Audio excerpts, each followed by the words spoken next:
नमस्कार मित्रों, जय श्री राम। ओम नमो भगवते वासुदेवाय नमः। आज हम वरुथिनी एकादशी व्रत कथा को श्रवण करेंगे। आप सभी प्रसन्नचित होकर के इस कथा को सुनिए। भगवान विष्णु की कृपा से आपके यहाँ सब प्रकार से अन्न धन की वृद्धि होगी और वरुथनी एकादशी लोक परलोक में सौभाग्य देने वाली एकादशी कही गई है। वैशाख मास के कृष्ण पक्ष की यह एकादशी सब पापों को नष्ट करने वाली, सौभाग्य तथा अंत में मोक्ष देने वाली मानी जाती है। यदि कोई भी इसका व्रत करता है तो उसे सौभाग्य की प्राप्ति होती है। 10,000 वर्ष तक तप करने के बराबर फल देने वाली एकादशी वरुथनी एकादशी है। एकादशी के पहले दिन दसवीं की तिथि में ही पिछली रात्रि से ही सात्विक और हल्का भोजन ले। एकादशी को प्रातःकाल सूर्योदय से पहले उठकर भगवान विष्णु का स्नान ध्यान करने के बाद श्रद्धा के साथ पूजन करें। घर के आसपास पीपल का वृक्ष हो तो उसकी जड़ में कच्चा दूध चढ़ाएं, घी का दीपक जलाएं, साथ ही तुलसी का पूजन करें। ओम नमो भगवते वासुदेवाय मंत्र का जप करते रहें और बड़ी श्रद्धा के साथ घर आकर के एकादशी व्रत की कथा को श्रवण करें। अब हम वरुथनी एकादशी व्रत कथा को श्रवण करेंगे। प्राचीन काल में नर्मदा नदी के तट पर मांधाता नामक राजा राज्य करता था। अत्यंत दानशील तपस्वी था। एक दिन जब वह जंगल में तपस्या कर रहा था, तब न जाने कहां से एक जंगली भालू आया और राजा का पैर चबाने लगा। राजा पूर्ववत अपनी तपस्या में लीन रहा। कुछ देर बाद पैर चबाते चबाते भालू राजा को घसीटकर पास के जंगल में ले गया। राजा बहुत घबराया, मगर तापस धर्म अनुकूल उसने क्रोध नहीं किया, न ही हिंसा की, और भगवान विष्णु के ध्यान करते हुए प्रार्थना करने लगे। कहने लगे, हे करुणामय भगवान विष्णु, आपको प्रणाम है, आप ही मेरी रक्षा करें। उसकी पुकार सुनकर भगवान श्री हरि विष्णु प्रकट हुए। उन्होंने चक्कर से भालू को मार डाला। राजा का पैर भालू ने पहले ही खा लिया था और भी शरीर को लहूलुहान कर दिया था।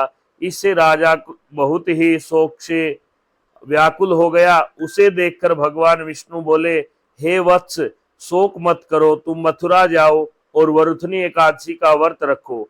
मेरी वराह अवतार मूर्ति की पूजा करो। उसके प्रभाव से पुनः सुदृढ़ अंगों वाले हो जाओगे।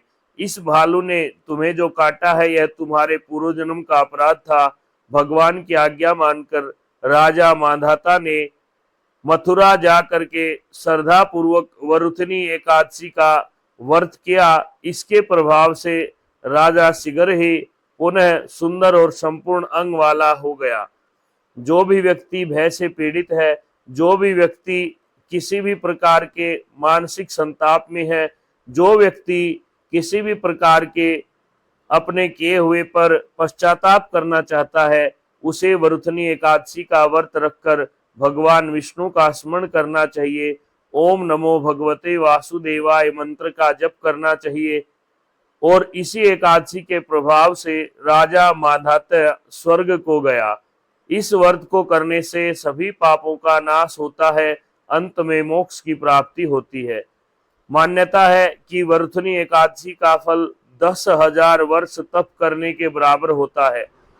कुरुक्षेत्र में सूर्य ग्रहण के समय एक मन स्वर्ण दान करने से जो फल प्राप्त होता है, वही फल वरुथनी एकादशी के व्रत से मिलता है। वरुथनी एकादशी के व्रत को करने से मनुष्य इस लोक में सुख भोग कर अंत में स्वर्गलोक को प्राप्त करता है। शास्त्रों में कहा गया है, हाथी का दान घोड़े के दान से श्रेष्ठ है, हाथी के दान से भूमि का दान श्रेष्ठ है, और भूमि के दान से तिलों का दान श्रेष्ठ है, तिलों के दान से स्वर्ण का दान श्रेष्ठ है। अन्न के दान के बराबर कोई दान नहीं है। अन्न दान से देवता, पितर और मनुष्य तीनों तृप्त हो जाते हैं। शास्त्रों में इसको कन्यादान के बराबर माना है। वरुथनी एकादशी के व्रत से अन्नदान, कन्यादान दोनों के बराबर फल मिलता है। जो मनुष्य लोभ के वश होकर कन्या का धन लेते हैं, वे प्रलय काल तक नरक में वास करते हैं। उनको अगले जन्म में बिलाव का जन्म लेना पड़ता है। जो मनुष्य प्रेम एवं धन सहित कन्या का दान करते हैं, उसके पुण्य को लिखने में चित्रगुप्त भी असमर्थ है, उनको कन्यादान का फल मिलता है। इस एकादशी के प्रभाव से राजा मांधाता को स्वर्ग मिला था। जो मनुष्य इसको विधि पूर्वक करेगा, जो इस कथा को सुनेगा या जो इस कथा को कहेगा, उसको भी गंगा स्नान के फल से अधिक फल इस कथा के श्रवण मात्र से मिलेगा। इस व्रत के महात्म्य को पढ़ने से 1000 गौदान का फल मिलता है। अतः मनुष्यों को धर्म कर्म करते हुए जीवन व्यतीत करना चाहिए और पाप कर्मों से दूर रहना चाहिए। जिस प्रकार से भगवान विष्णु ने राजा मांधाता की रक्षा करी, उसी प्रकार से भगवान विष्णु सबका कल्याण करें। जय श्री राम, जय श्री राम।